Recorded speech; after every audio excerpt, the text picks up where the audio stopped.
With every ounce of my blood, with every breath in my lungs, won't stop until I'm phenomenal. However long. Welcome everyone to this week's episode of Unrooted Men's Soccer Edition, and my guest for this week's show is none other than defender on the men's soccer team, Alex Avila. Alex, thanks so much for joining me on the show. Thanks for having me. You're very welcome. Let's start by getting to know you a little bit better. Now, last week I talked to your good friend Axel Helmertz. He's also with you on the D-line, and he talked about the budding friendship that you two have had since last season. What's your side of that story? How did the friendship begin, and where has it gone? Well, I feel like our last coach always put us together, whether when we're traveling or just in general. So when you spend that much time with each other, you either hate the person or you love them. And it just happened fortunate for us that we ended up bonding from it. And so then, of course, I'm sure there was a lot of off-campus opportunities as well for you guys to get to know each other off the soccer field as well. And that, I'm sure, just helped skyrocket the friendship even further. Am I right? Oh, yeah. I know all about him. I know he's a little sassy guy in the morning and all that. Everyone thinks he's in a good mood all the time, but I got to send him funny animal gifts in the morning to cheer him up. I'm glad you said that, because my next question was going to be, all right, give me something to throw him under the bus. What's the downside about him? What are some weird personality quirks? Oh, he is all about the mornings. No one's talking to him. I'm making sure everyone's talking to him, and he's freaking out, but I love it. All right, now you personally, you have great size. You're like, what, 6'2", 6'3", something like that? I got over 6 foot, and my dad tell you that was the lowest expectation. Anything above that is fine. Okay, well, you're 6 foot something tall. You're very physical when you play on the defensive line. How do you use your size and your physicality to an advantage? I mean, I overpower a lot of people. Pretty much I like slide tackles, because with a big body and that coming at you is gonna do more damage than if you were a bit smaller. But also, I just own the headers in the middle of the field. Where did you learn those kind of tactics? I don't know. I went from being a little guy to a big guy, and all of a sudden I was like, this is awesome. Yeah. Now, you were one of 5 current Oaks from Redwood City.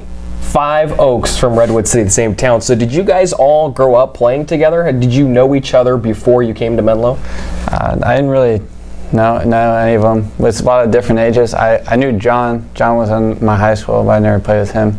But I played with Wicho in the summer sometimes. All right, let's talk about the team here a little bit now. You guys are finally coming back home for the first time in what seems like forever. It's been about a month or so, and the road trip last week ended with a couple of road losses in conference play.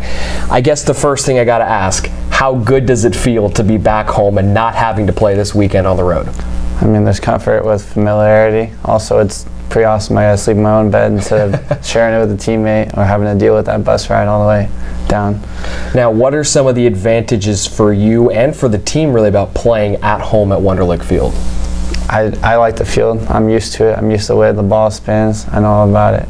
Do those extra lines kind of trip you up sometimes, or trip other people up? Yeah, I think so. I think I've gotten used to it, but it's definitely when new people come in, like new freshmen, they're always like, wow, I can't deal with all these lines right now. Yeah, for sure. They actually help me out a lot on the broadcast. I just say, oh, the ball's inside the blue line. It's played at the red line, or whatever those are for in all those other sports.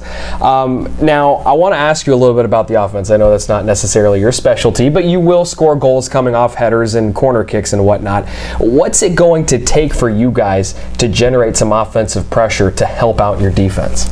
I think we just got to be more efficient with the opportunities that we get, and if we are able to do that, we can convert more and put some goals on the score sheet. And I'm sure time of possession obviously will also help out. The longer you guys hold the ball in the offensive zone, and the more time your defense isn't playing on its heels. Am I right? Yeah.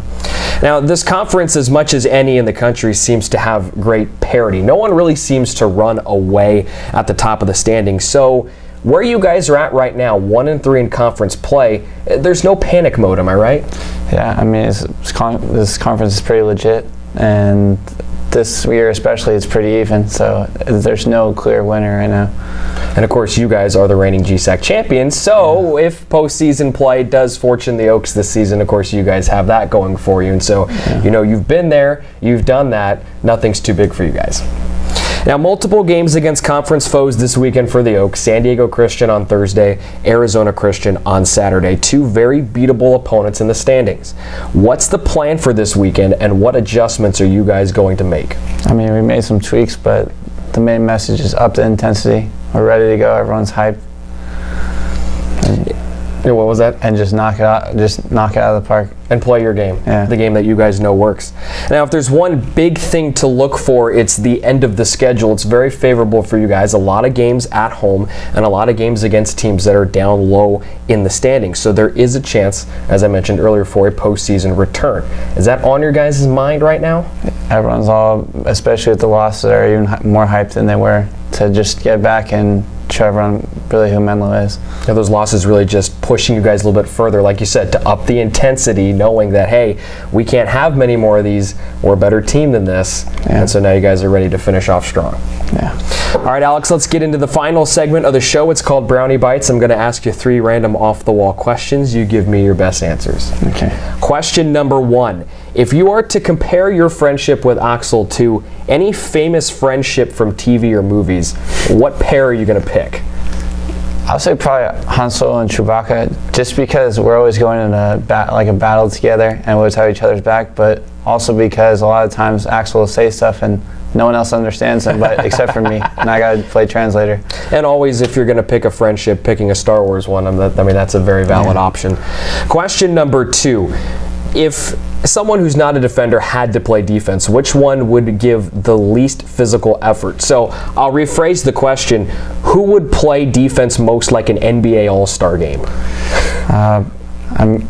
Fernando, actually, I'll change it. Say William. William for sure. William's a big dude, but he's not go that physical. He doesn't want to get in there. He wants to stay back, let you guys take care of it. Question number 3. Which teammate could survive the longest in a jungle? Probably Efrain. I bet Jose would die first. You would die first? Yeah. Why so? Jose's probably find a cave and go, hey guys, let's go in there, and just first one dead for sure. That's like rule number 1 though. You can't go into a cave. Yeah. You see a cave, you stay out of the cave unless you know what's in the cave. Of course. Well, Alex, thanks so much for joining me on the show. I appreciate it. And fans, it's a home weekend for Menlo College men's soccer. Rejoice, because there haven't been too many of those this season, at least here not as of late. The Oaks 2 conference matches Thursday and Saturday. San Diego Christian is up first on Thursday with a soccer doubleheader. Men's soccer will begin play at 4 o'clock, and then the doubleheader on Saturday, October 7th against Arizona Christian. The women's game begins at 11 o'clock, and the men's game will take place afterwards at approximately 1:30 p.m. Both games will be streamed live on the Menlo College Sports Network. We invite you to tune into next week's show when Alex Avila will select the next interviewee on Unrooted Men's Soccer Edition. Until then, we'll see you next week. Take care, everybody. With every ounce of my blood, with every breath in my lungs, won't stop until I'm free now.